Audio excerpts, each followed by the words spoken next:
Hello, my fellow Americans,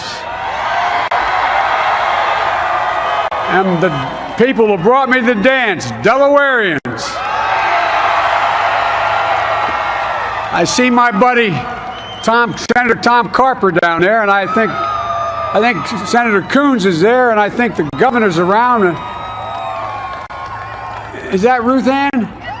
And our former Governor Ruth Ann Minner.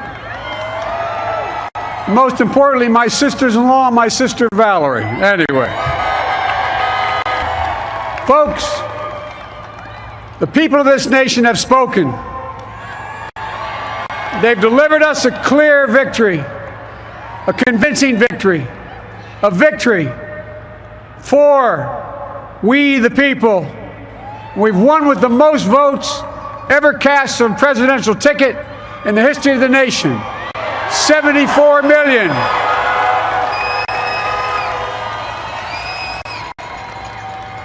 What I must admit has surprised me.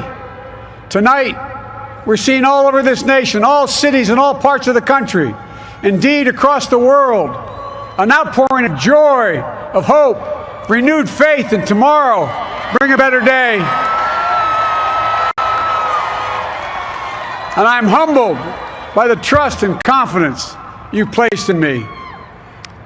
I pledge to be a president who seeks not to divide, but unify, who doesn't see red states and blue states, only sees the United States. And work with all my heart, with the confidence of the whole people, to win the confidence of all of you. And for that is what America, I believe, is about. It's about people. And that's what our administration will be all about. I sought this office to restore the soul of America, to rebuild the backbone of this nation, the middle class, and to make America respected around the world again, and to unite us here at home. It's the honor of my lifetime that so many millions of Americans have voted for that vision. And now, the work of making that vision is real. It's a task, the task of our time. Folks, as I said many times before, I'm Jill's husband. And I would not be here without her love and tireless support of Jill and my son Hunter and Ashley, my daughter, and all our grandchildren and their spouses and all our family. They're my heart. Jill's a mom, a military mom, an educator. And she has dedicated her life to education. But teaching isn't just what she does, it's who she is.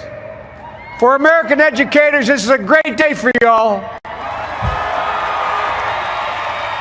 You're going to have one of your own in the White House.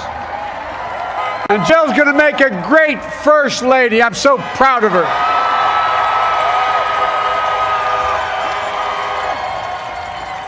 And I'll have the honor of serving with the fantastic Vice President you just heard from, Kamala Harris, who makes history as the first woman, first black woman, the first woman from South Asian descent, the first daughter of an immigrant ever elected in this country. Don't tell me it's not possible in the United States. It's long overdue. And we're reminded tonight of those who fought so hard for so many years to make this happen. But once again, America's bent the arc of the moral universe more toward justice. Kamala, Doug, like it or not, your family, you become an honorary Biden, there's no way out. To all those of you who volunteered and worked the polls in the middle of this pandemic, local elected officials, you deserve a special thanks from the entire nation. And to my campaign team and all the volunteers and all who gave so much of themselves to make this moment possible, I owe you. I owe you. I owe you everything. And to all those who supported us, I'm proud of the campaign we built and ran. I'm proud of the coalition we put together, the broadest and most diverse coalition in history. Democrats, Republicans, Independents, progressives, moderates, conservatives, young, old, urban, suburban, rural, gay, straight, transgender, white, Latino, Asian, Native American. I mean it, especially those moments, and especially for those moments when this campaign was at its lowest ebb. The African-American community stood up again for me. You've always had my back, and I'll have yours. I said at the outset, I wanted to represent this campaign, to represent and look like America. We've done that. Now that's what I want the administration to look like and act like. For all those of you who voted for President Trump, I understand the disappointment tonight. I've lost a couple times myself, but now let's give each other a chance. It's time to put away the harsh rhetoric, lower the temperature, see each other again, listen to each other again. And to make progress, we have to stop treating our opponents as our enemies. They are not our enemies. They are Americans. They're Americans. The Bible tells us, to everything there's a season, a time to build, a time to reap, and a time to sow, and a time to heal. This is the time to heal in America.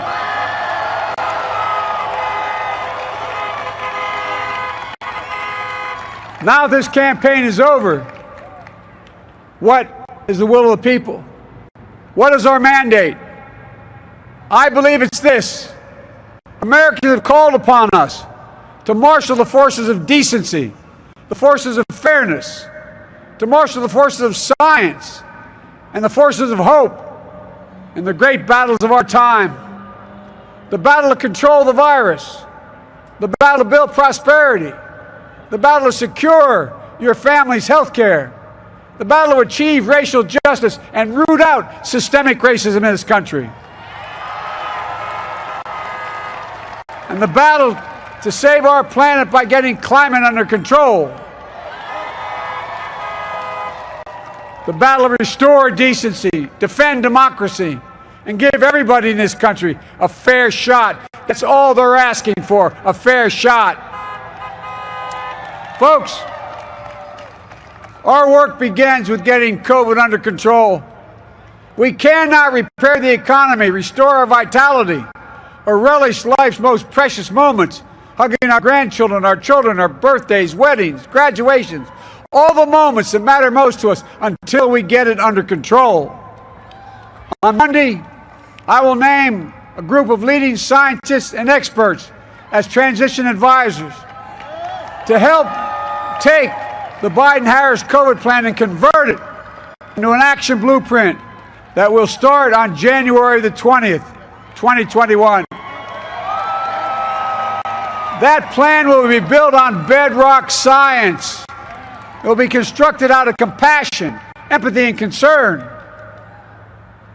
I will spare no effort, none, or any commitment to turn around this pandemic. Folks, I'm a proud Democrat, but I will govern as an American president. I'll work as hard for those who didn't vote for me as those who did. Let this grim era of demonization in America begin to end here and now. The refusal of Democrats and Republicans to cooperate with one another, it's not some mysterious force beyond our control. It's a decision, a choice we make. And if we can decide not to cooperate, then we can decide to cooperate. And I believe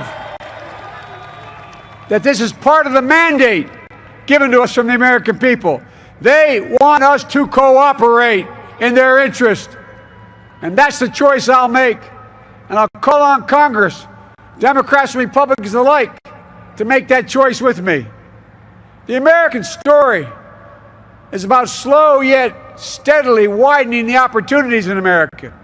And make no mistake, too many dreams have been deferred for too long. We must make the promises of the country real for everybody, no matter their race, their ethnicity, their faith, their identity, or their disability. Folks, America has always been shaped by inflection points, by moments in time where we've made hard decisions about who we are and what we want to be. Lincoln in 1860, coming to save the Union. FDR in 1932, promising a beleaguered country a new deal. JFK in 1960, pledging a new frontier. And 12 years ago, when Barack Obama made history, he told us, yes, we can. Well, folks, we stand at an inflection point. We have an opportunity to defeat despair, to build a nation of prosperity and purpose. We can do it. I know we can. I've long talked about the battle for the soul of America.